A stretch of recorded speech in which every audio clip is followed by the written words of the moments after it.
All right, everybody. Hello and welcome to the March edition of Fic Night. This month we are featuring Easter Lily, which is a story by Beth, aka Veridiserum 27. Apologize for the slightly late start. Had some technical difficulties on my end, as well as some sort of practical difficulties with lighting, but I think everything is set up, even if it is not in laser focus on this particular occasion. So apologize for that. But as you all know, the main point of Fic Night at HPFT, aka hpfanfictalk.com, is to actually feature the story itself, where I will sort of fade into the background as a reader of the featured story. We will hopefully have the opportunity to be joined by some viewers on the video itself once I'm done with the reading. We may possibly be joined by the author later, so please get your questions ready if you have any for the author, or even if you have any discussion points that you'd like to bring up or comments you'd like to make about this story. It's a nice kind of change up from some of the stories that we have featured previously or recently. It's a fun fluff piece, and so I hope everybody will enjoy Easter Lily by Veridiserum 27. She spun around in her bright yellow flowing dress. The spin was rather stiff and tired, almost as if it were a requirement as part of her dressing routine. She stopped and stared at herself in the mirror as the A-line dress continued its whirl around her legs and swished gracefully around her calves. She tried to make her face match the brightness of the crisp cotton dress, but while the corners of her mouth tipped up, the smile could not reach her eyes. The winter had been long and cold. She had cabin fever from being confined to the small cottage day in and day out. The days were so wearisome, and the stress of worrying had worn her nerves down to the fray. Today, she told herself, she would be bright and sunny, like her dress. She attempted another smile in the mirror.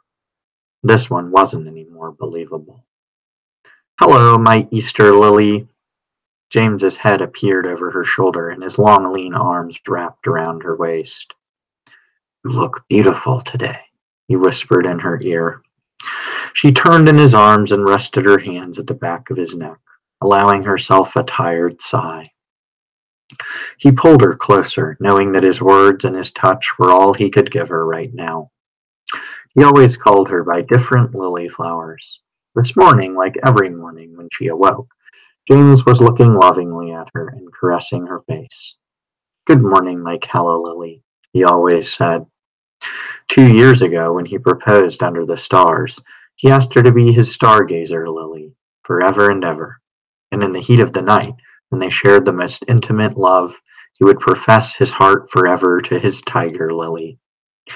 She twisted his raven hair in her fingertips, more out of nervous habit than anything else.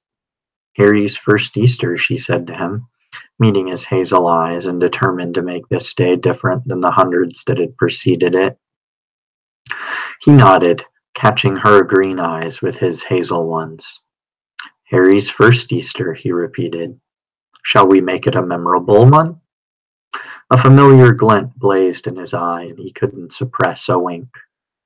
Lily caught on rather quickly. "What do you mean, memorable?" she asked warily. "I mean nothing other than it is our son's very first Easter holiday, and since we haven't had loads of things to celebrate of late, we can have some fun with him today." He waved his arms and pronounced as if preaching the good word, the ever-present smirk playing at his lips. A small squawk from the next bedroom pulled Lily's mind away from trying to figure out what her mischievous husband was up to. Harry was up from his morning nap and needed her. The beautiful boy always had a smile on his face, and it was Lily's greatest joy to see him discover the world each and every day. Well, for now, the world, consisted of the confines of their small cottage. They weren't even venturing outside these days. Lily unwrapped herself from James and bounded into her little boy's bedroom with a genuine smile on her face. "Mama!" Baby Harry reached for her. Her heart immediately swelled to twice its size as she twirled freely on her way to his cot. "Good morning, love," Lily sang to Harry. Hearing his mother's voice, the 8-month-old's face brightened and he giggled. "It's Easter Sunday, Harry."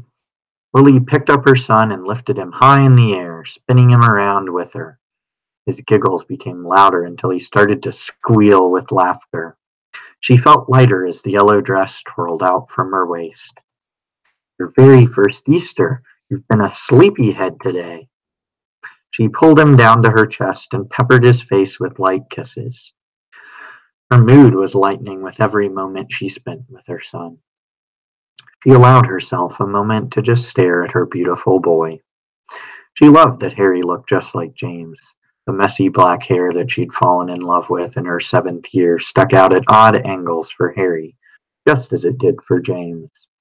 His oval-shaped face matched his father's, as did the light spray of freckles across his nose, the ones you could only see if you were close enough to kiss them. But his eyes were hers. He had been blue when he was born, and over the course of his first month had turned a bright, vivid green. Her Gryffindor pride would burst from her heart every time Harry looked at her with those green eyes. She quickly changed his nappy and dressed him in a brand new Easter outfit. "There you go, love," Lily proclaimed. "Shall we go see Daddy, Harry?" Lily snuggled him close and breathed in the smell of her infant son. "Hop, hop, hop," she sang as she bounced him in her arms and stepped out of his bedroom. As she passed down the hall, her foot brushed against something soft on the floor. Lily looked down to see which toy of Harry's had gotten out of its place and nearly jumped out of her skin. 2 small live rabbits were huddled up against the wall. They looked more surprised than Lily felt as they cowered against the wall. "What in the world?" she wondered as she backed away from them and pattered down the hall to the living room. She was not a fan of small mammals, other than Harry, of course. When she turned to enter, she shrieked out loud at the sight before her. There were dozens of rabbits everywhere. Brown, gray, white, black, spotted, all with fluffy tails and long, floppy ears. They were on the furniture, hopping across the floor and nibbling at her feet. "James Potter, get in here this instant!" The rabbits were creeping closer, and several of them were now crowding around her open-toed shoes. Lily was a true Gryffindor, although she didn't feel much like one these days, and was rarely afraid of silly, pointless things. However, the entire living room looked like the rug was alive, with all colors of fur bubbling and churning as the rabbits were moving around. "Eep!" she screeched as a bunny nuzzled against her bare ankle. 2 more hopped towards her and Harry. "Yes, Lily?" James poked his head into the living room from his small study. "Don't you guess, Lily, me," her fiery temper brewing hot. "What is the meaning of all these rabbits? This is unsanitary in a house with an infant." He could feel the scratch of their tongues on her legs and was trying not to wobble around while she was holding baby Harry. "Are you saying you don't like my Easter present for my godson?" A deeper yet amused voice called out from somewhere behind James. "Serious," Lily growled, her temper just about reaching its breaking point. "I should have known." "Come on, Lily." James was pleading now, sensing the dangerous tone in his wife's voice. "They're so adorable and fluffy. Look, Harry loves them." The small boy was indeed watching with interest as the bunnies were hopping and crawling around the living room. He reached from his mother's arms toward the fascinating new toys that were literally everywhere in his normal play space. "I bet you won't think they're so adorable when they start pooping everywhere," Lily said, handing Harry to James. "Here, you play with him for a bit while I start dinner." "Serious?" She bellowed into the office, her hands on her hips. "Get rid of these rabbits by the time I'm done, yeah?" "Yes, Lily, both men responded in unison. Lily tiptoed around the rodents gingerly to make her way into the kitchen and set to work on Easter dinner. It was past noon, and she wanted this holiday to go as best it could, considering the circumstances. Cooking with magic was so much easier than the Muggle way, but Lily was still learning. This would take up most of her afternoon, but she didn't mind. At least it was a project that would take her attention away from all the worrying. The lamb went in the oven with the hot cross buns. She next set her wand to fixing the green beans and potatoes. Lily sighed and tried to cheer herself up. Living in fear day in and day out was trying enough, but she just felt so completely helpless being stuck in this house. And being a mother added another layer of pressure. She knew about the prophecy and the danger that they were all in. Her heart pulsed furiously every time James left the house.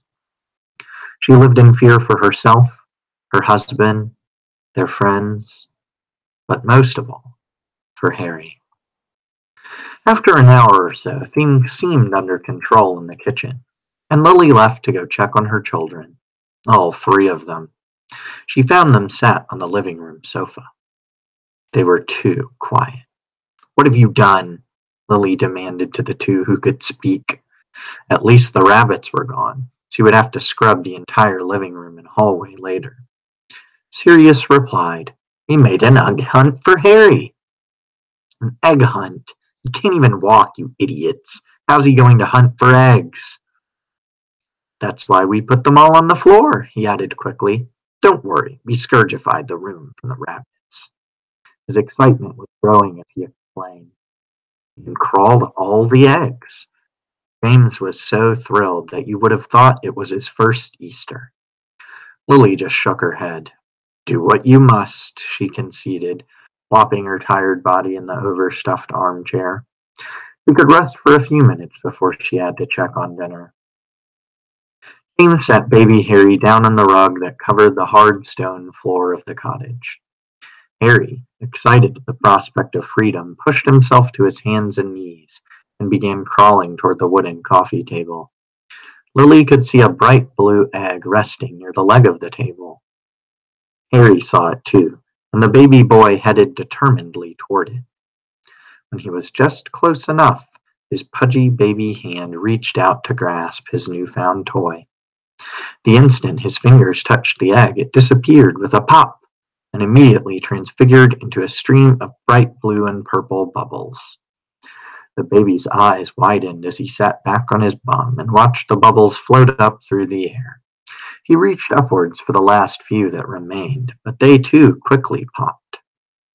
"Not bad," Lily commented as Harry was making his way to the next egg that lay right in the middle of the rug. This one was green with bright yellow stripes. Harry reached to grab it, and again the egg popped. This time it let off bright green and gold sparks that whizzed upwards towards the ceiling. Harry began to giggle, enjoying this new game. He found another egg that was covered in rainbow zigzags under the chair his mother was sitting in. This one set off streamers, all in rainbow colors, and had sound effects. It played a little musical tune as the rainbow streaked in an arc across the room. The streamers disappeared just before they landed on the floor. "I'll hand it to the two of you," Lily conceded as her baby boy clapped in joy at his new game. "That is a fair bit of decent magic. I've got to go check on our dinner now. Should be ready in just a few." She raised herself out of the armchair and back into the kitchen to see how the food preparation was proceeding. "See there, Lily," Sirius called after her. "You don't give the two of us enough credit." Lily ignored him as her focus was now on getting the dinner ready. The buns were done but needed to cool, so she took them out of the oven and basted the lamb. Lily then set her wand to mash up the potatoes with some milk and butter. She had just set the green beans to steam when she heard a desperate wail from the living room. The cry pulled Lily's heart out of her chest and moved her body of its own accord. Harry was hurt. Lily ran to her baby. James and Sirius were surrounding him on the floor, trying to console him. "What happened?" she demanded. was supposed to disappear, just like the streamers, Sirius explained in a panic. He was frantically fiddling with his wand in his shaking hand, but didn't dare try any spell aimed at the poor baby. Lily shoved Sirius aside and reached down to scoop up her little Harry. His head was covered in a thick paste of pastel colors. The latest egg must have turned to the goo. The sticky mess clung to his hair and dribbled down his brand new Easter outfit. Harry must have rubbed his gooey hands on his face and gotten some of the glop in his eyes. The baby shrieked and sobbed, his eyes shut and watering. He was crying tears of pink, lavender, and seafoam green from the goo that stung his eyes. Well, it's not disappearing, Sirius, James growled, almost as upset as Harry was. He reached around to pick up the remnants of the eggshell and stared at them, as if some explanation would be found. You two are absolute morons. Lily cradled her son to her chest and kissed his head, gloopy mess and all. Shh, Harry, Mummy's here. It's all right.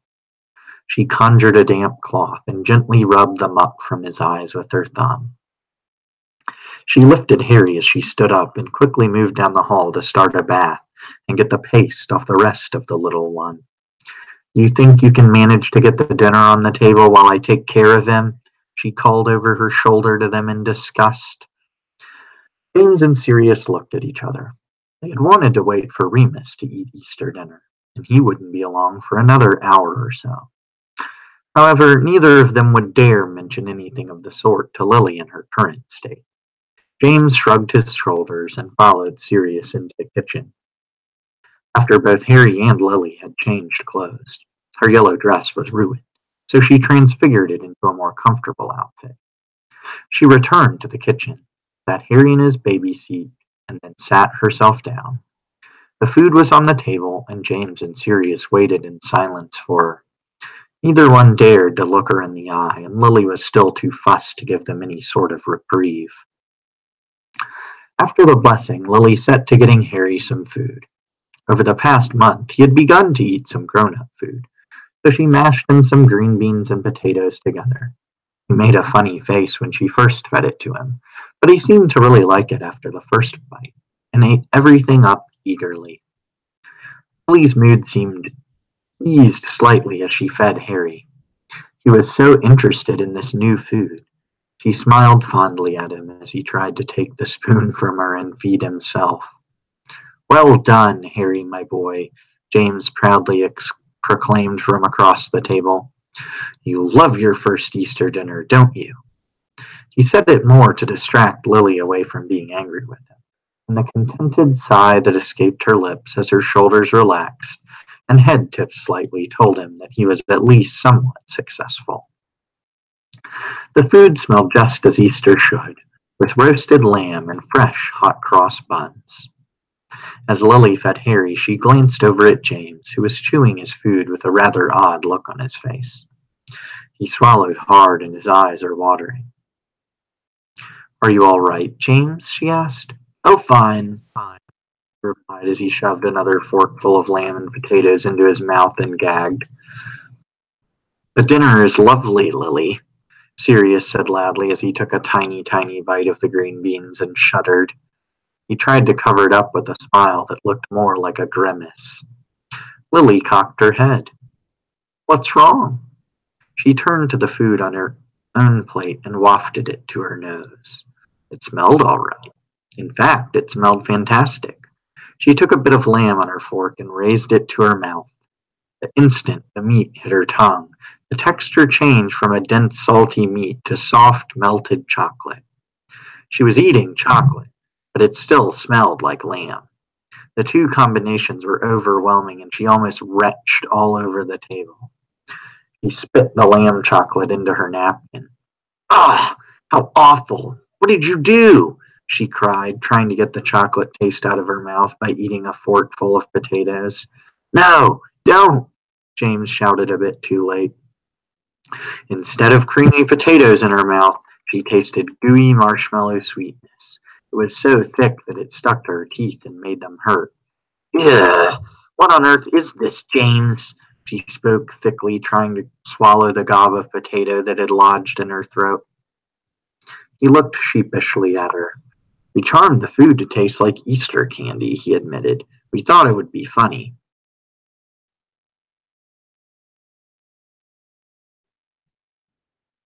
"What is the matter with the two of you?" Lily's was at her wits' end. "First you infest the house with vermin, then you try to blind the baby, and to top it all off, you've completely ruined the dinner." She sniffed. Oh, she was going to cry. Lily did the only thing she could do. She got up from the table and ran down the hall to her room. James followed immediately after her and caught her arm just as she was about to open the door. "Lily, stop," he said much quieter as he saw her face trailing with fresh tears. No, he hadn't wanted this. This was not his intent. He began, knowing he sounded completely foolish. We did it all for you," he stammered. "James, what are you talking about? Are you saying you intentionally sabotaged this entire day for me? How is wrecking everything for me?" "You've just been so sad lately that Remus and Sirius and I wanted to cheer you up. We thought if you could laugh a bit, or maybe possibly just smile for a day, that..." Lily's green eyes narrowed at her husband. He was on thin ice. He needed to do something. Fast. "Lily," he tried to explain again, but gave up. "Just come with me." He gently took her hand and opened the door to their room. Sirius sat on the floor playing peekaboo with his godson as Remus walked in the door to the cottage an hour later. "What's happened to Lily and James?" Remus asked, looking around. "Is Harry all right?" He was slightly panicked. "Harry is fine," Sirius answered. "Lily and James are having a little alone time, I guess." She wasn't too pleased with the way Harry's first Easter turned out. Remus stopped. "Don't tell me you went through with that blasted rabbit idea," he said incredulously. "Yep." Sirius lazily waved his wand and set bubbles in the air for Harry to play with. "What about the egg hunt?" Remus inquired. "Backfired.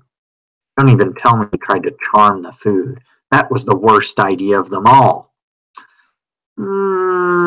Sirius dropped his wand.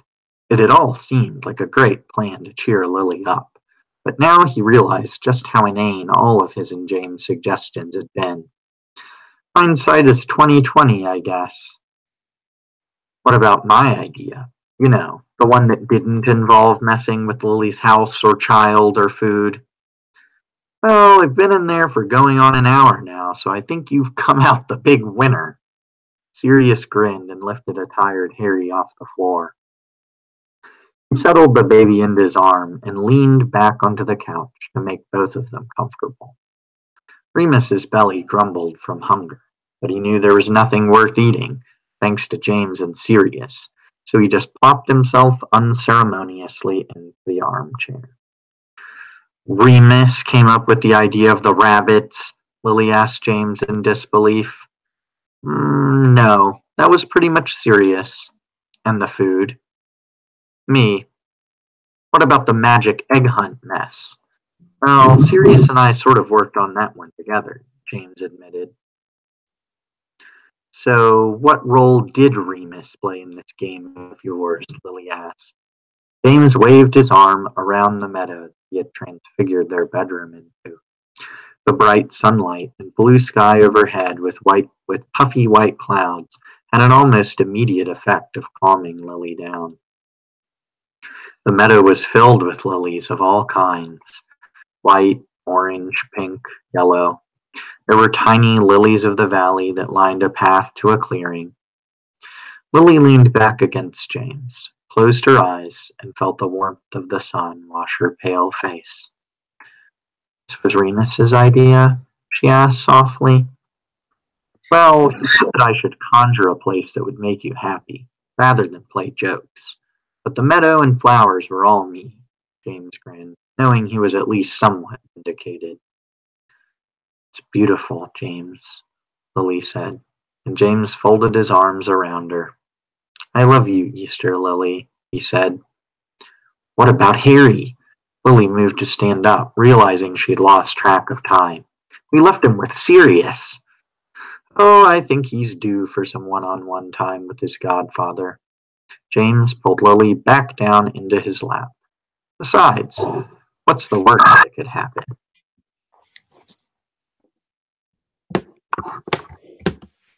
Well, that is a bold question to ask after everything that happened in the story. But it looks like the author has been able to join us. Hello. Hi. So you arrived just in time, I guess. I did. You did a great job.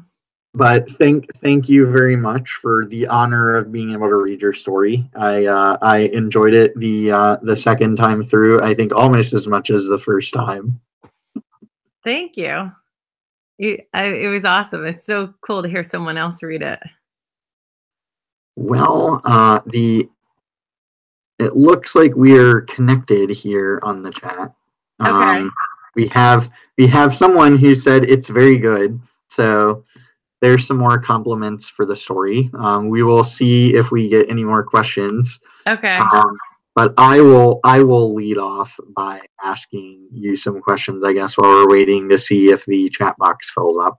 Okay. I can't see the chat, so I don't know if only you can see it.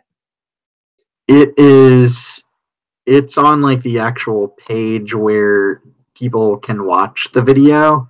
Okay. So I had at one point thought that like our chat that we can pop out would show up there, but it does not. Okay. So I just load the video itself and then like mute it so that we can actually see what's going on in the chat at the particular moment. But the first question is a question that I always ask everybody, which is, what made you decide to up and write this story? I'm pretty sure I did it for a challenge. It was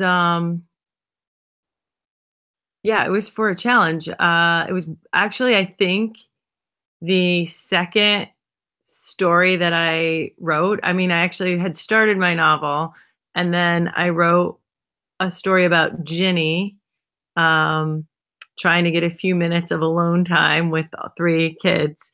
And then I wrote this one. Some challenge popped up, and I wrote this like in between, like in just like I had like a few hours, like 3 nights in a row, and I wrote it.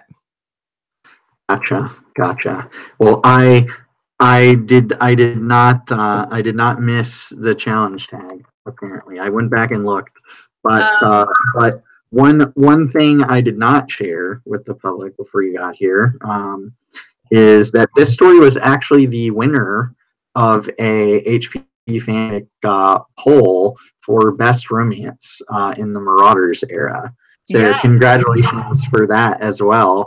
I didn't even know it had been entered. I stumbled upon the award. I think I had like done something like Googled my username, and the award popped up. It was like a Live Journal award. Gotcha. Yeah, but that was kind of cool. Yeah, absolutely. Would that we could all Google our usernames and find heretofore unknown awards. Yes, I suggest you do it. Yeah. But I think that definitely speaks to the quality of your writing. So congratulations on that as well. Thank you.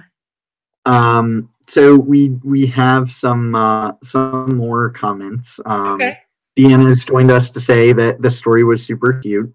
And I think we have just addressed with my question about where the story idea came from Lavana, who I think is one of our newer members, or newer to HPFT anyway, who's with us. I think I answered her original question by my first one. Did the challenge force you to use the Marauders era, or was that something that you had just like kind of picked for the challenge? Oh, I don't remember what the challenge was. I feel terrible. Maybe if I don't know if I click away, will it will my screen go blank if I go check?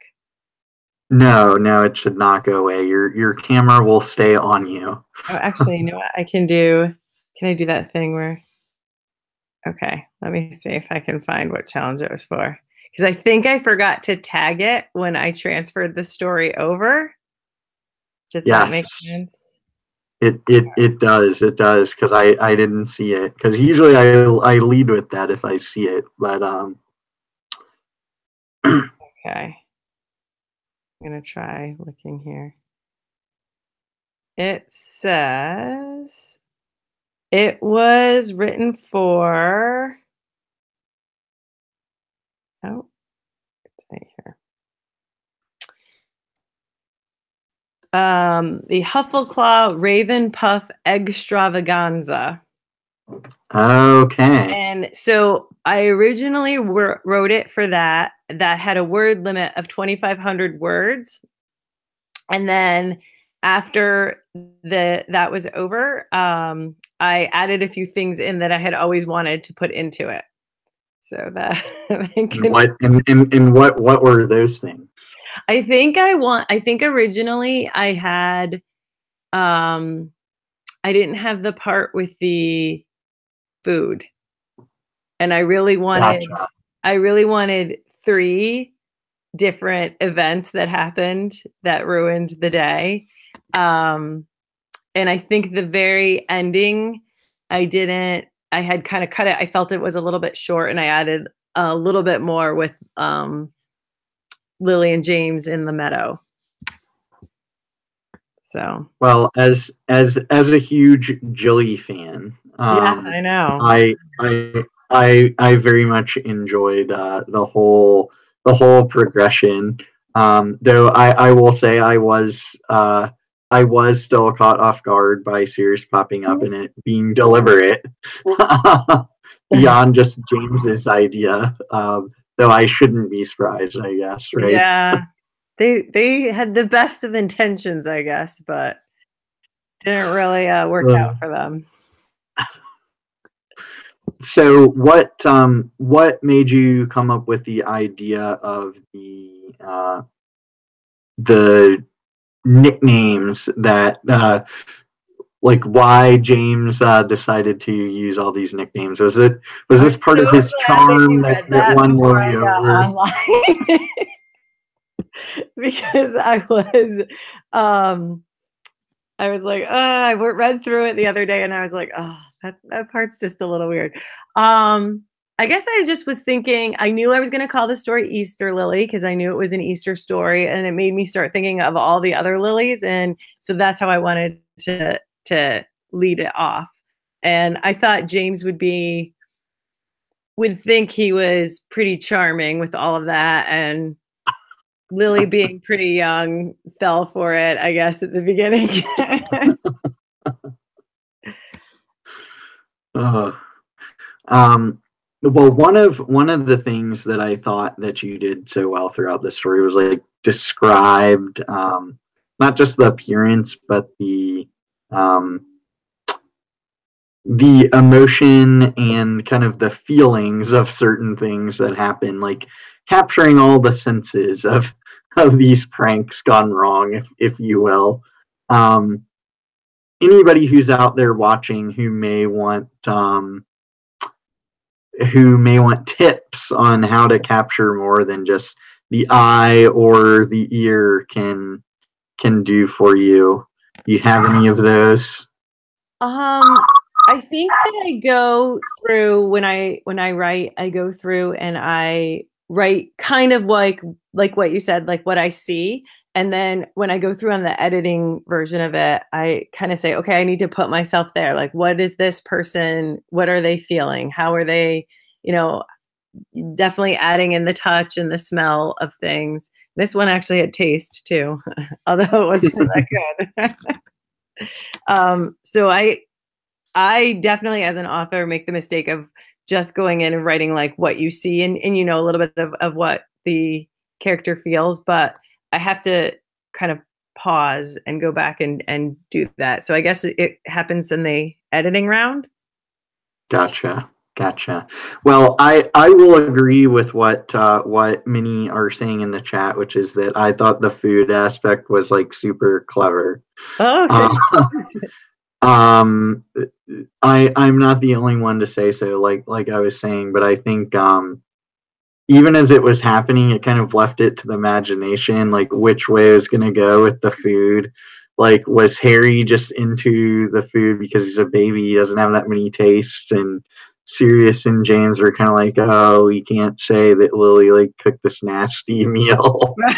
or or like what the scheme was. But I thought it was great and very clever, very hilarious.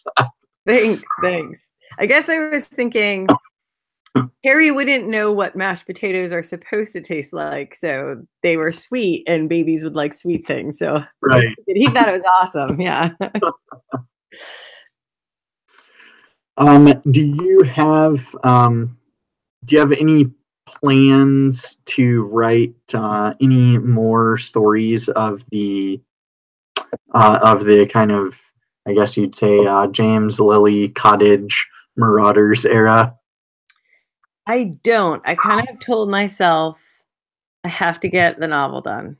So that, I've been telling myself that for like 2 years now. So I'm getting a little bit closer to that. So I've kind of been like, I have to finish that. And then I have another story called Hurricane Luna. And that was the next one that I have to finish after the novel. So as much as I do really enjoy writing the funny stuff, I can't let myself do it. I gotta be strict.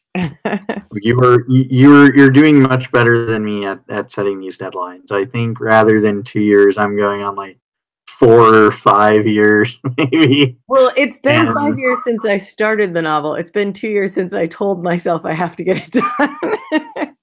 fair enough. I We're think pretty unfortunately close, Kevin. I I'd think that still you and I I think we started right around the same time with our novels. that is true. I think sadly I'm still at like 3 or 4 years of committing it to finishing it this year. Oh, geez. But we'll see. We'll see. This year has started brightly in terms of the words, not so much words on the novel, but Oh, great. Great. Congratulations. but what what was your conception of like Remus's situation at this point in time? So I didn't want Remus to be there for most of the story because he would have ruined all the fun. He would Right. have killed. So I guess I, in my mind, imagined that he was out on a mission for the order at the time and was supposed to get back for dinner, but couldn't make it because he was completing some mission for Dumbledore. So he was a few hours late, and few hours made all the difference. So I wanted him to be there like at the very end. And he would have definitely stopped all that nonsense going on. Well, he popped up and delivered, and I Yeah. think it certainly looks like Deanna agrees as well in the chat. Thank you. Can you give us, or will you give us, before we go, any insight into what your diligent novel readers can expect in the coming weeks and months? Oh gosh. Well, I don't know. Wait, I had something that I could have said about that. I don't want to give too much away. I'm working on a code that is going to be used in the novel, and I actually had posted in the Ask a Validator thread because it's in the Cyrillic alphabet, and I'm not sure that our archive can handle it. I think I have a way to work around it, but there's definitely a code and more mystery coming up. A code, man. Yeah. All right. This is some deep level intrigue. You Yeah, might and it's some might deep level figuring it out to make sure it works. Oh well, you have a lot more diligence than the rest of us. I don't want to speak for anybody else, but at least for me, you have a lot more diligence to come up with a code. We'll So, see. Oh, I'm um, a Ravenclaw, right? very very true, very And today true. is Ravenclaw Day. Somebody told me at work today that it's actually Ravenclaw Day. I don't know what that means, but I didn't actually have time to Google it. But Ravenclaw Day. All right. yeah. Well, I feel good that I wore my Hogwarts Loot Crate shirt, and Oh, here's nice. here's the Ravenclaw eagle. There it Oh, is. thank you. So happy Ravenclaw Day to the all of the Ravenclaws out there um, at HPFT and watching. And thank you so much for sharing your story with us. It Yes, thank you so much for was reading it, and thank incredible. everybody for watching. And everybody who's out there, especially everybody who took the time to jump into the chat, thank you so much for being with us. And we will see you a month from now, post Easter, in I think the third weekend of April. Ooh, I can't wait to see what story that is. Bye, guys. Bye.